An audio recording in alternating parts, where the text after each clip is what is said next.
नमस्कार, मैं हृदय शंकर। न्यूज बाइस्कोप में आप सबों का स्वागत है।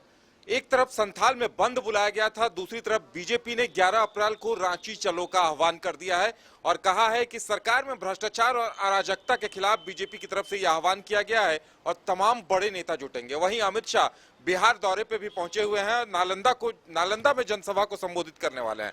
हम बात करेंगे रांची की। हमारे साथ हमारे संवाददाता मदन है। मदन, एक तरफ आज पूरे संथाल के 6 जिलों में बंद बुलाया गया, अभ्यर्थियों ने बंद बुलाया। बंद बीजेपी बता रही है कि यह बंद ऐतिहासिक रहा है, सफल रहा है। अब सवाल ये उठता है कि आखिर सत्ता पक्ष भी लगातार ये सवाल खड़े कर रहा है कि ये जो जिस तरह की घटनाएं नियोजन नीति को लेकर सामने आ रही हैं, जिस तरह से अभ्यर्थियों को गुस्सा है, उसमें कहीं न कहीं सियासत हो रही है। तो बीजेपी ने अभी इसे ऐतिहासिक बंद बताया है। वहीं 11 अप्रैल को कॉल किया है। रांची चलो का एक बड़ा प्रदर्शन होने की तैयारी है। मदन, बीजेपी जो कुछ कह रही है और बंद को ऐतिहासिक बता रही है, तो क्या लग रहा है कि आने वाले दिनों में बीजेपी इन मुद्दों को लेकर सरकार को मुश्किल में डालने की तैयारी में है? देखिए, सीधे तौर पर हमने आज दीपक प्रकाश से ये जानने की कोशिश की कि आखिर क्या वजह है कि सरकार के प्रति जो है इतना आक्रोश आप लोगों के अंदर है। तो वो साफ तौर पर कह रहे हैं कि ये हमारे अंदर नहीं बल्कि जनता के अंदर है और उसको हम सामने लाने की कोशिश कर रहे हैं, सरकार को घेरने की कोशिश कर रहे हैं।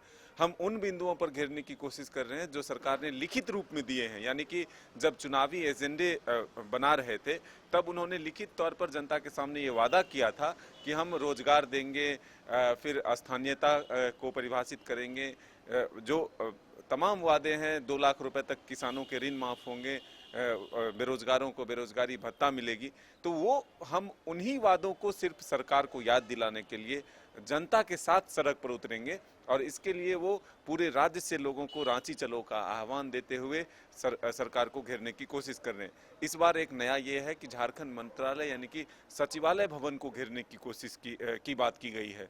तो अब देखना होगा कि बीजेपी के इस सड़क पर उतरने वाले आक्रोश में लोगों का कितना साथ मिलता है और वो किस तरह से ये प्रदर्शन में जो है सरकार को घेरने की कोशिश कर पाती है, ये तो आने वाला वक्त बताएगा। लेकिन फिलहाल सत्ता पक्ष की तरफ से ये आरोप लग रहा है कि बीजेपी जो है वो लोगों को दिग्भ्रमित कर रहा है, जो सरकार काम कर रही है उसको जनता तक पहुंचने नहीं दे रहे हैं, यानी कि जो लोगों तक एक मैसेज जाना चाहिए उसमें वो कंफ्यूजन पैदा कर रहे हैं, यानी कि नाकामियों को आगे कर दे रहे हैं और सरकार की उपलब्धियों को पीछे छोड़ दे रहे हैं।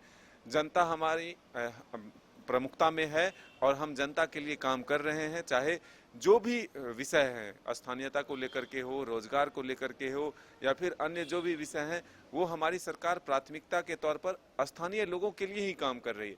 भले ही थोड़ी देरी हुई है क्योंकि अड़चने जो है वो बीजेपी की तरफ से खड़ा किए गए।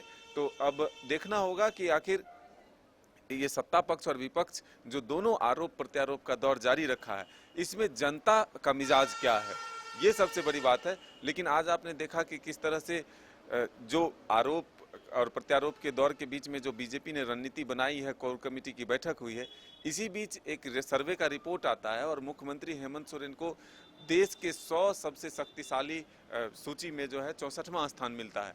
प्रथम स्थान प्रधानमंत्री नरेंद्र मोदी को मिलता है।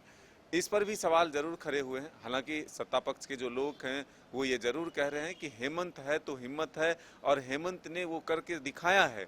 जो भी राजनीतिक परिस्थितियां पिछले कई वर्षों में जो जब से हेमंत सोरेन की सरकार बनी है तब से जो राज्य में वर्तमान या फिर पूर्व में जो स्थितियां बनी, चाहे वो राजभवन का लिफाफा का मामला हो या फिर माइनिंग लीज का मामला हो या फिर अन्य जो विषय रहे, 1000 करोड़ से अधिक जो अवैध खनन का मामला है, उसको लेकर के जो संकटें आई थी सरकार पर, उसको जिस तरह से निपटाया है, कोविड के काल में भी जो सरकार ने प्रबंधन किया है, इससे ये सर्वे रिपोर्ट तैयार किया गया है कि देश के 64वें जो शक्तिशाली व्यक्ति हैं उसमें हेमंत सोरेन का नाम है। झारखंड से अकेला हेमंत सोरेन का नाम है। तो इस पर भी बीजेपी ने जरूर सवाल खड़ा किया कि एक तरफ वो अपनी छवि बनाने में लगे हुए हैं, लेकिन दूसरी तरफ ये स्थिति है कि राज्य से जो पुराने उद्योग पहले से लगे हुए थे वो यहाँ से जा रहे हैं। माइनिंग एस्टेट होने के बावजूद यहाँ इंडस्ट्री नहीं लग पाए। तो ये जो नाकामी है ये गिनाए तब जाकर पता चलेगा कि वास्तविक में हेमंत सोरेन ने क्या काम किया है। बिल्कुल, यानी अब इतना तय है कि एक तरफ नियोजन नीति और दूसरी तरफ ये भ्रष्टाचार, ईडी ने जो कार्रवाई की है उसे लेकर बीजेपी आगे बढ़ने के लिए और सरकार की घेरेबंदी की योजना बना रही है। बिल्कुल, देखिए ईडी की कार्रवाई तो लगातार चल रही है और अब आईएएस राजीव अरुण एक्का से भी पूछताछ चल रही है। तो ऐसे में बीजेपी अब उस मौके को नहीं गंवाना चाहती। दरअसल बूथ स्तर पर पार्टी को मजबूत करने की कवायद तो शुरू है। लोकसभा चुनाव सबसे पहले बीजेपी का टारगेट है, तो इसलिए अब बीजेपी सड़क पर उतरकर जो आक्रोश है उसको सामने लाने की कोशिश करेगी। जो बीजेपी सरकार की नाकामियां हैं उसको लोगों तक पहुंचाने की कोशिश करेगी और इसी दृष्टिकोण से अब जो है बीजेपी कमर कसकर सड़क पर उतरने की तैयारी कर रही है। बिल्कुल, तो देखने वाली बात यह होगी कि बीजेपी ने जिस आंदोलन का ऐलान किया है उसे कहां तक धार दे पाती है और सत्ता पक्ष यानी सीएम हेमंत सोरेन जो शक्तिशाली व्यक्तियों में, भारत के शक्तिशाली व्यक्तियों में 64वां स्थान हासिल कर चुके हैं, इनसे निपटने में कहां तक सक्षम साबित होते हैं, देखने वाली बात होगी। फिलहाल हमारे साथ इतना ही, हमें दीजिए इजाजत और आप देखते रहिए न्यूज बाइस्कोप। नमस्कार।